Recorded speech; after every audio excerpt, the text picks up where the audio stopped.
Postal ballot ఇంకా కొంచెం ఆలస్యం అవుతుంది, ఇంకా కౌంటింగ్ జరుగుతూనే ఉంది అది. ఎందుకంటే చాలా ఆలస్యంగా కూడా దాంట్లో చెల్లని ఓట్లు కూడా ఎక్కువగా ఉండడం రామంలో మొత్తం అన్ని రౌండ్స్ కూడా చెక్ చేసుకున్న తర్వాత వాళ్ళు ప్రకటిస్తామని చెప్పారు.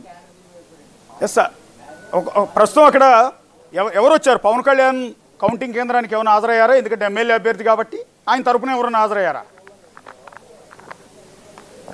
లేదు, పవన్ కళ్యాణ్ తరపున వాళ్ళు ఏజెంట్లు కొంతమంది వచ్చారు. ఇక్కడ కాకినాడకు సంబంధించి పిఠాపురంలో చాలా కీలకంగా పనిచేసినటువంటి ఎవరైతే వైజాగ్ చెందినటువంటి సందీప్ కూడా వచ్చాడు. ఇక్కడ పంచకర్ల సందీప్, తనే మొత్తం తను చూస్తున్నాడు పిఠాపురంకు సంబంధించి.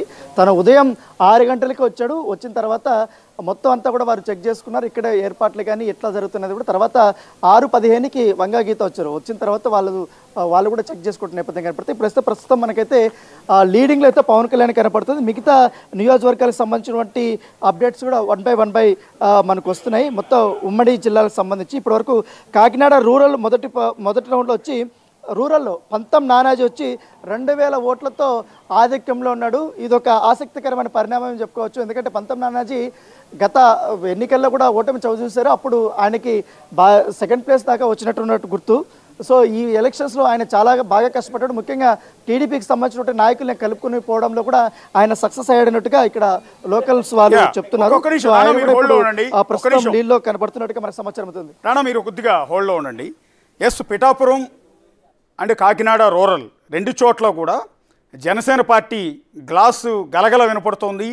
ముందు నుంచి ఎక్స్పర్ట్స్ చెప్పినట్టుగా, ఎగ్జిట్ పోల్స్లో చెప్పినట్టుగా, ప్రీ పోల్స్ చెప్పినట్టుగా జనసేన పార్టీ చాలా వేగంగా దూసుకుపోతోంది. టీ గ్లాస్ అనేది దాని గలగల వినిపిస్తోంది. సో పిఠాపురం నుంచి పవన్ కళ్యాణ్ లీడింగ్లో ఉన్నారు, దూసుకుపోతూ ఉన్నారు. అక్కడ వంగా గీత వెనకంజిలో ఉన్నారు. అట్లాగే కాకినాడ రూరల్ నుంచి పంతం నానాజీ ఆయన లీడ్లో ఉన్నారు. అలాగే వైఎస్ఆర్ కాంగ్రెస్ అధికార పార్టీ నుంచి మాజీ మంత్రి కన్నబాబు ఆయన వెనుకంజలో ఉన్నారు. సో ఇది ఊహించని ఎదురు దెబ్బ, అంటే వీళ్ళు ఊహించిందే, వైసీపీ ఊహించని ఎదురు దెబ్బ.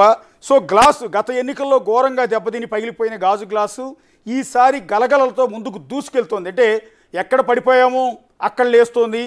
ఒక సముద్రపు అలమాదిరిగా ఒకసారి వెనక్కి తగ్గినా కూడా ముందుకు వచ్చినట్టుగా ఈసారి అంటే పిఠాపురం వైపు ప్రతి ఒక్కరు చూస్తారు. పిఠాపురం నుంచి పవన్ కళ్యాణ్ ఖచ్చితంగా ఆధిక్యంలో ఉంటారు, గెలుస్తారు అని చెప్పి కూడా జనసేన అభ్యర్థులు నాయకులు కూడా అందరూ చెప్పిన పరిస్థితి. సో దానికి తగ్గట్టుగానే ఇప్పటి వరకు పోస్టల్ కావచ్చు, ఈవీఎం కావచ్చు, ఈ కౌంటింగ్ బట్టి ఇప్పటి వరకు అయితే పిఠాపురంలో పవన్ కళ్యాణ్ ఆధిక్యంలో కనిపిస్తున్నారు. ఎగ్జాక్ట్లీ, అందరూ జనసేన పార్టీ కార్యకర్తలని కాదు, వైసీపీ చాలా ఆసక్తిగా చూస్తుంది పవన్ కళ్యాణ్ గెలుస్తాడా ఓడిపోతాడా. ఎందుకంటే ఓడించాలని లక్ష్యం వాళ్ళది కాబట్టి వాళ్ళ మెయిన్ టార్గెట్ అటు పక్క చంద్రబాబు అయితే ఈ పక్క పవన్ కళ్యాణ్.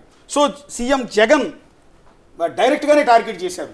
నీకు 3 పెళ్లాలని కారులు మార్చినట్టు మారుస్తావు అంటూ ప్రతి బహిరంగ సభలో పవన్ కళ్యాణ్ విమర్శిస్తూ వచ్చారు. ఈసారి గాజు గ్లాసు పగిలిపోతుంది.